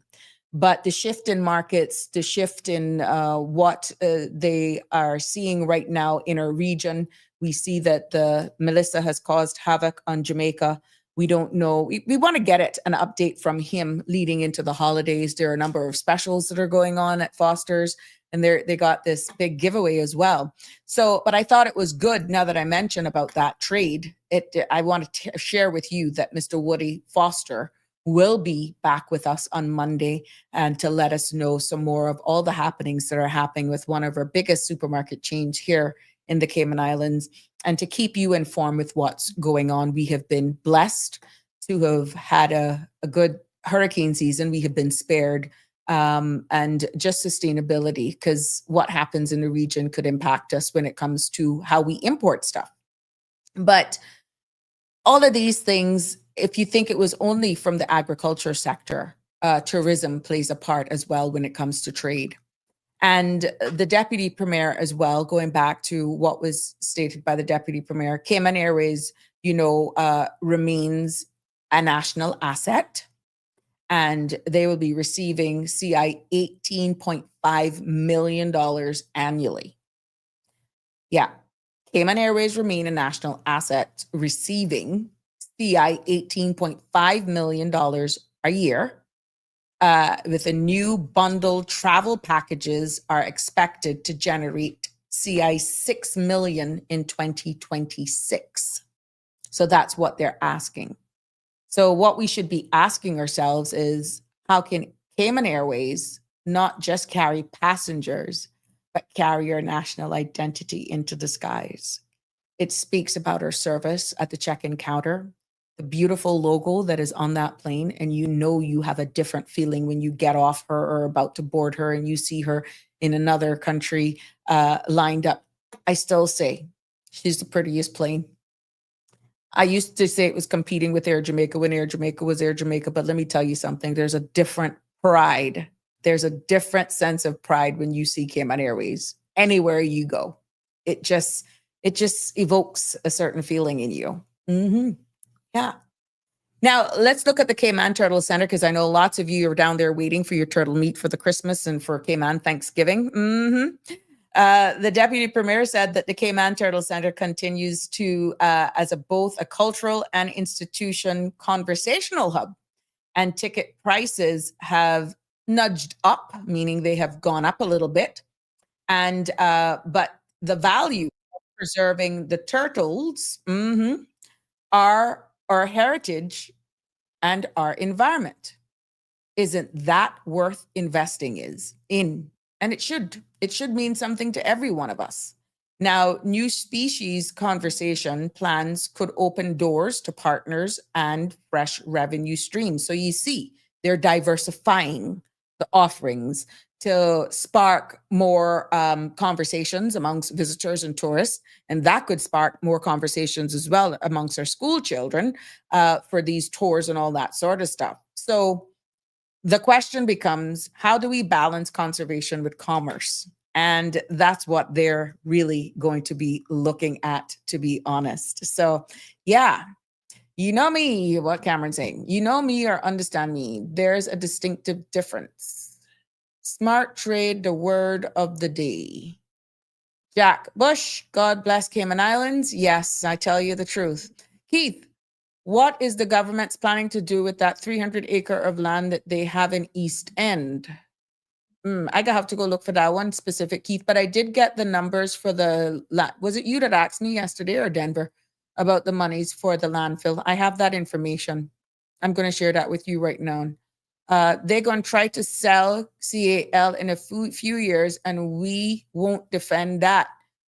Cameron, I suggest you go back and you listen to yesterday's show, because a certain term was used.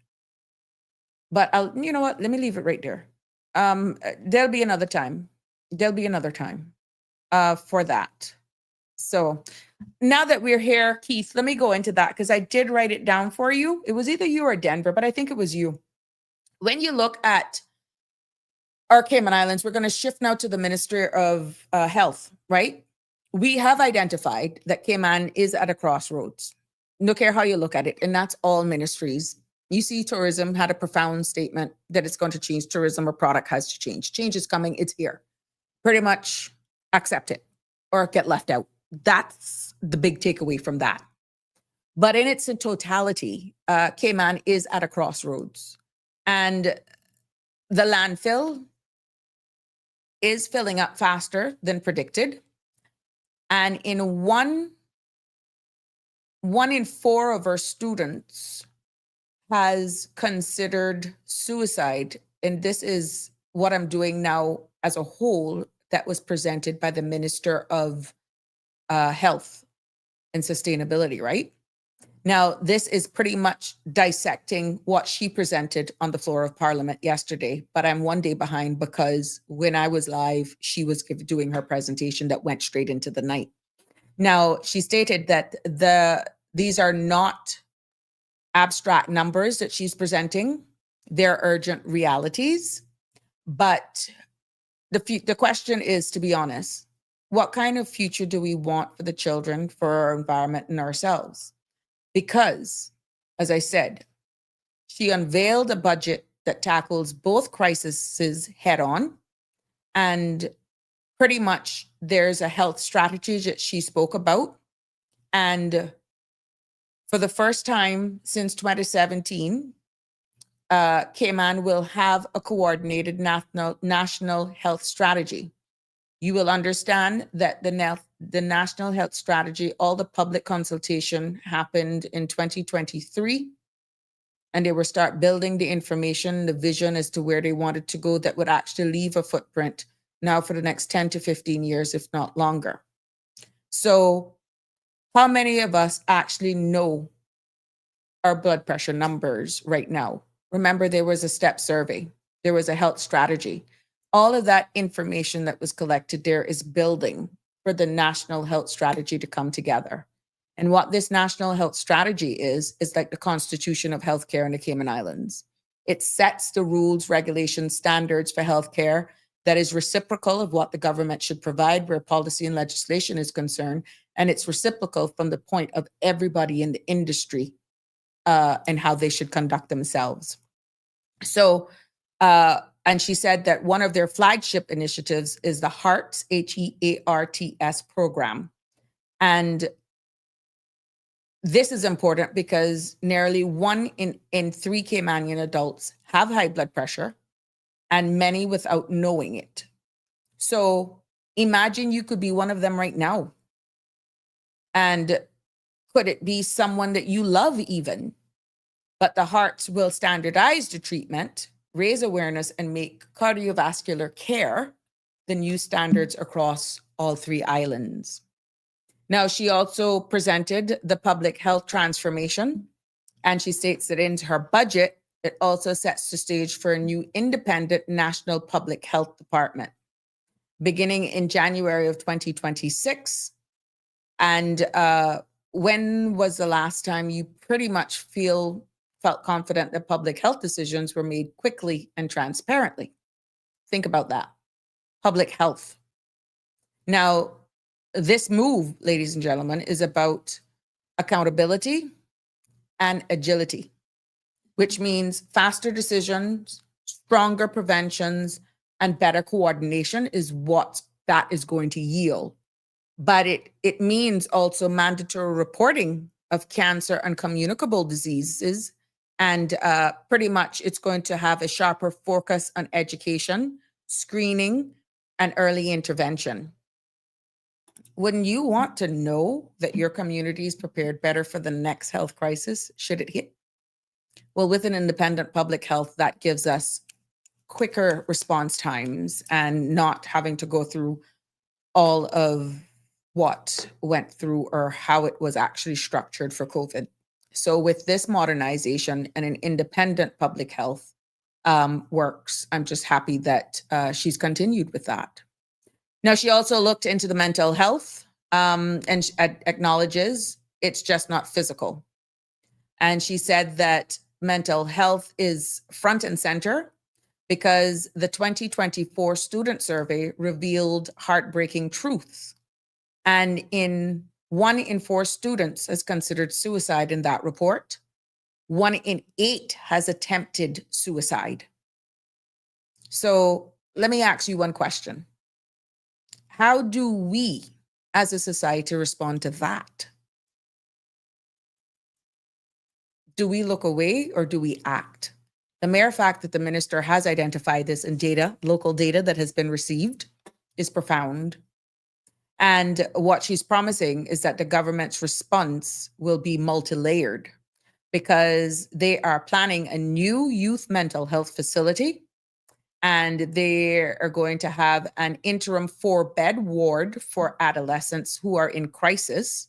And they will also have a mobile nursing team that brings care directly into communities. You see the strength of public health right there again? So picture this. A nurse knocking on a family's door, offering to help before a tragedy strikes. Wouldn't you welcome that? Isn't that the kind of care that you feel we all deserve? This goes back to the days when we really had community nursing. I remember those days like you wouldn't believe it. And pretty much she also says, beyond crisis care, the Ponciana Rehabilitation Center, they continues to expand its recovery-oriented model by helping residents rebuild their lives with dignity. They're also going to do a child safeguarding is also being strengthened. And they're going to have and introduce new policies and trainings to protect children in healthcare settings. We already know how much shows we have had in regards to some incidents that took place on the mental health ward. Now she has promised that there will be new policies and training in protecting children in the healthcare setting. So when you look at the modernizing of regulations as well, she is saying that her ministry will modernize decades-old frameworks, like the new practitioner codes of practice, a digital platform for public health regulatory services, and updates to Public Health Act and health insurance framework. Now, the Pharmacy Act of 2024 was a benchmark or a landmark reform banning unsafe online pharmacies and introducing emergency use authorization. So what is next? What is next for that is the electronic prescribing. And what that electronic prescribing will do, it will reduce errors and improve coordination across providers, right? And here's a question for you, though, or what we should be asking. How many times have you worried about prescription being misread or even misplaced? Do you feel that digital prescribing gives you more peace of a mind, or that you'll probably get it filled? How much times have you driven around with your prescription in your sun visor and forget to fill it? Unless it's like high blood pressure stuff, but sometimes it has happened to the best of us. So there we go. We're going to go into the landfill. Stress or lack of knowledge. No wonder Caymanians are not able to be the majority of teachers of Cayman students. Pay attention, you all. Stand up or lay down. Can't teach that. Keith, studies have shown that high blood pressure is getting worse in children between the ages of 10 to 17 years old because of obesity. Yes, that too, Keith, came out in the STEP survey, in the trajectory for the future, to be honest, that we with persons living longer, we do it forecasts that we're going to have more persons with high blood pressure, with diabetes, and therefore we could see an increase in blindness, we could see an increase in dialysis use, we could see an increase in amputations as well. And for as many cases or many of times without proper early intervention, meaning catching it earlier instead of trying to self-medicate, when they do present themselves at a healthcare facility, oftentimes it's chronic and there's very little that can be done. So we're hoping that with the revamping of public health, the separation of public health to respond to these things in a faster way, get more boots on the ground. So people who feel that because they don't have medical insurance, they're embarrassed to go to the hospital or public hospital because they don't have money possibly to pay for medications, that they will be turned away for seeking care. And I am here to tell you that once you are a Caymanian and you need to access care at a public hospital, at the Anthony Edens Hospital, at Georgetown Hospital, at Health Services Authority, you cannot be turned away because you do not have any money or insurance. You cannot be turned away. If you listened to the budget statement yesterday, which the minister outlined line by line, it only qualifies what I have been saying here all along. Her ministry has budget line by line for adolescents, for seniors, for children, for people who don't have insurance, for people who has inadequate insurance. There's all line items there to cover that once you're Caymanian. Now, of course, HSA is the statutory authority, and the Cayman Islands government, core government, will fund their shortfalls, which is why some of those questions were asked by members of the opposition in the context and in the tone that they were asked. That is why they were asking those questions, how they were asking them. You heard there was a demand or ask for dialysis now in Bodden Town, to be able to dialyze patients in the eastern districts. And they were unsure that it was even being considered. But yet in another line item, there was a huge amount of monies that was there. And Christopher Saunders asked, what was that money earmarked for? Even though the mic was silenced. You got to understand the language in order to understand why the questions was asked. So the mere fact that Christopher says, so that means I could see dialysis services being offered in Bodentown districts because, hey, I'm flagging it. There's money there, but you're saying there were no plans? Guys, you got to listen. You got to read in between the lines. He pointed it out. We see where dialysis services now is going to be offered in West Bay, and they have been adequately funded. But then the question was asked, why isn't Bodentown Clinic being adequately funded? Is there a chance, an opportunity that a different healthcare facility, a sub-hospital, or dialysis services will be offered? Because even though the government wasn't funding that for Bodentown District, they said that that cost would have been covered by statutory authority HSA. Then further questions was being asked. I'm just delivering it in layman's terms for you. That is a conversation that the average citizen would not have understood. I am here bringing it clarity for you. So even though the minister, she had a golden opportunity to say, well, yes, even though the statutory authority is going to be funding that, case will be the thing. We'd have to see how you're going to retrofit the space at the existing place. Are we going to look for another place? Are we going to do an addition? How will all of those costs actually factor in? So to care how ignorant you may hear some of those MPs question, there's always a reason for why they're questioning the way they're questioning.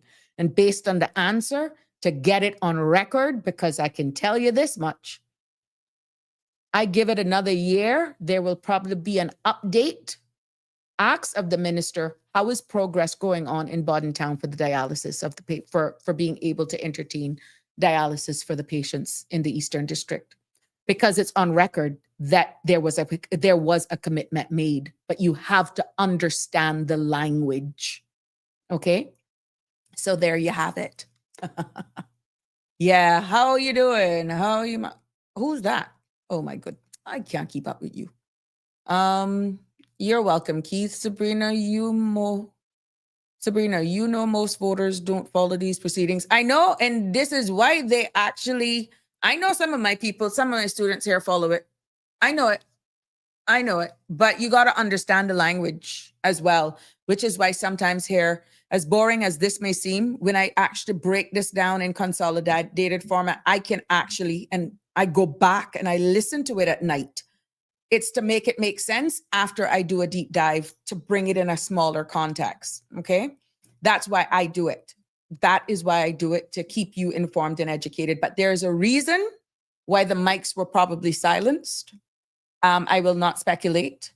But the mere fact that when the mics were open and Christopher did actually, what he actually did, which was very crafty, is he locked them in, both the minister and the CEO of HSA, to give a commitment that they will actually do something to get dialysis services in the Eastern District, because he found an output, a line item that HSA would have the money and change to be able to possibly offer those services for those dialysis patients in the Eastern District.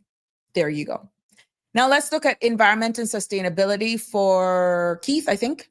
It says Cayman's landfill took at least 124,125,000 tons of waste last year, far beyond projections.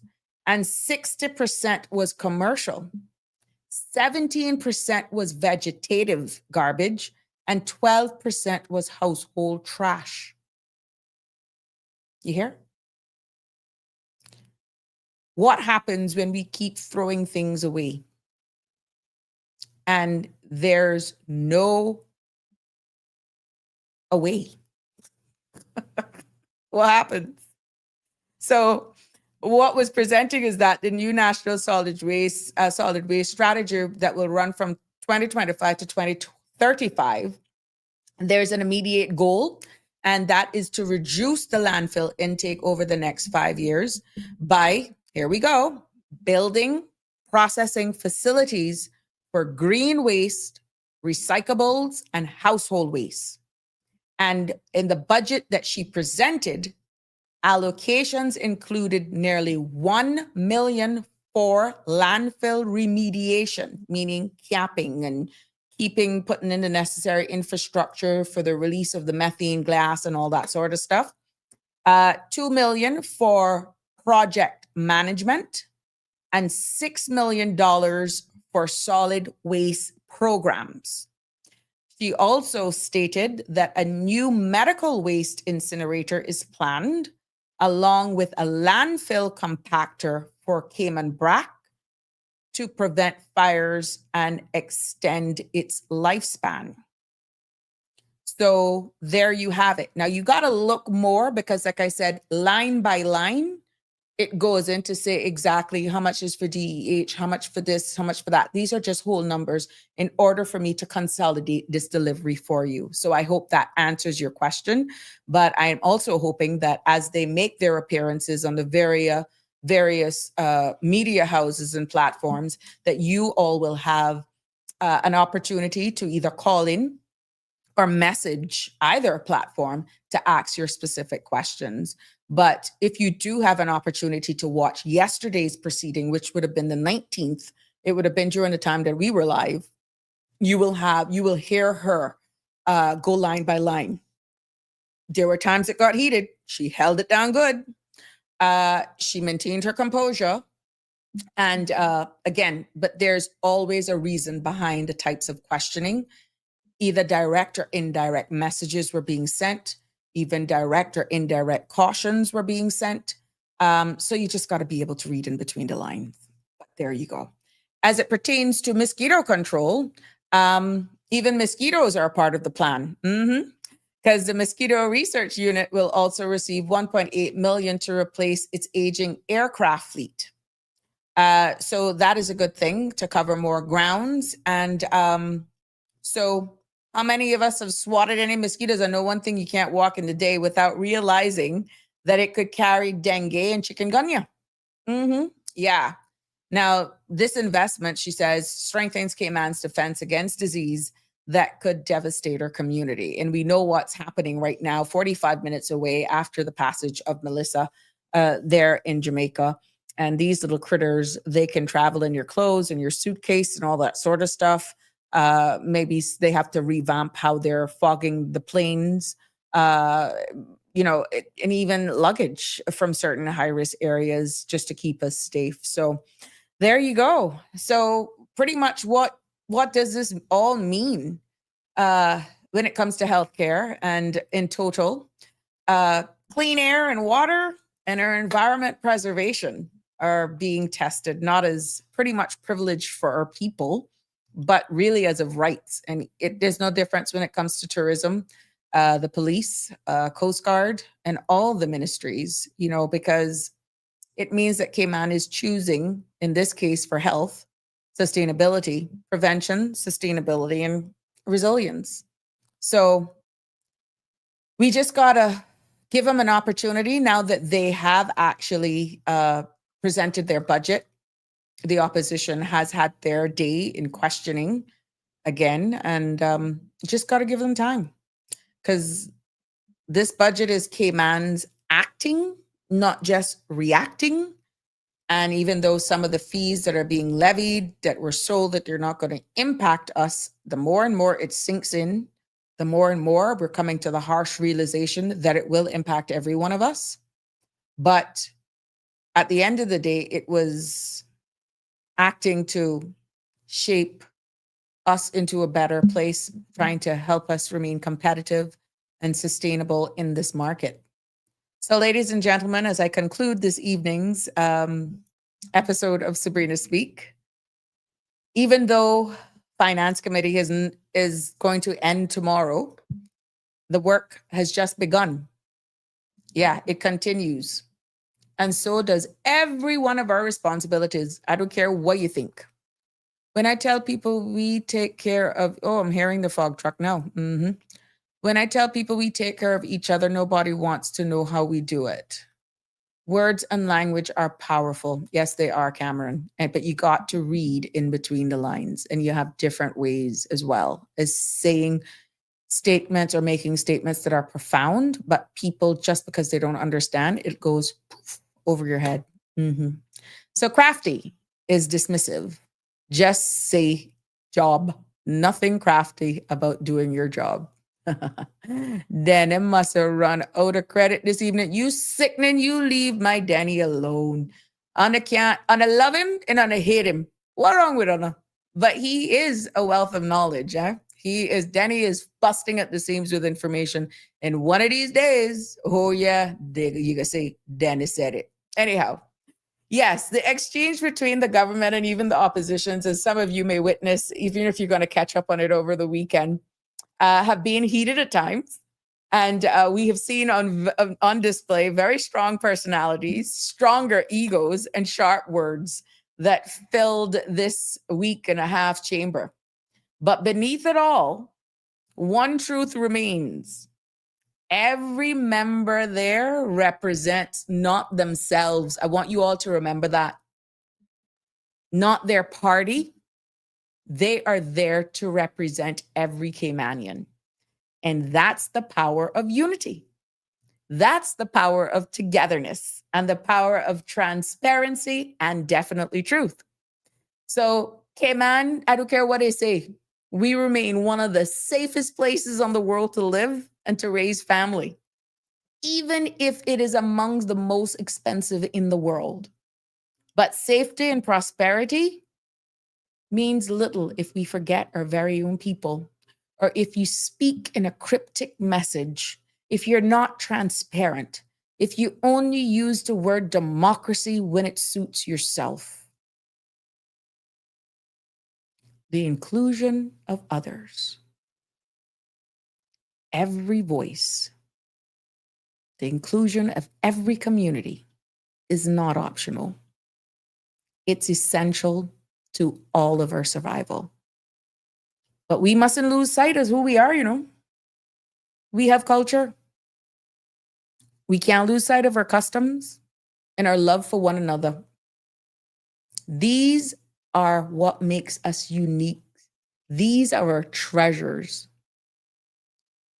And more valuable than money, power, or politics. Greed, my friends, must never erode the bonds that hold us together. Don't do it. Yeah. Stop the end of the day talk. Get that out of your vocabulary. You something else. Thank you, Real Michelle. I appreciate that. But so let's leave here with hope, Cameron. Let's leave here with hope. Hope that our debates sharpen ideas and not divide us. And hope that our transparency, as brutal as it may be, builds trust, not suspicion. And hope that our unity strengthens Cayman for generations to come, because we see what our young men and our futures are doing at John Gray High School. We see what's happening here. We may be at a crossroads, but we don't have to risk that with who we are, the core fabric of who we are as Caymanians. Because at the end of the day, our greatest wealth is not in numbers, Our greatest wealth is not in numbers. Don't make nobody fool you with that. Our budgets. Our greatest wealth is in our people and in the love that we share for this island. We should all be so proud to call home. That's a wrap for today. I want to thank you for staying with me. I want to thank you for engaging and being a part of the Sabrina Speaks family. Until tomorrow. Love you lots. Enjoy your Thursday evening and be safe on the roads. Take care. Good night. That's a wrap for today's edition of Sabrina Speaks. Thank you for tuning in and for being part of the conversation. Remember, the dialogue doesn't stop here. Stay engaged, stay informed, and most importantly, stay empowered. We'll be back tomorrow at 5 p.m., same time, same place, right here on CMR TV and radio. where your voice matters and your truth is heard. Until then, K-Man, take care of yourself and each other. That's it for today's edition of Sabrina Speaks, where your voice matters, your story counts, and your truth is always welcome. Join us weekdays from 5 until 6:30 p.m. right here on CMR TV as we dive into the topics that matter most to you. Catch the show live or on demand at cmrtv.com. And don't forget to follow us on Facebook, YouTube, and Instagram so you never miss a moment. Until next time, stay informed, stay engaged, and always speak your truth.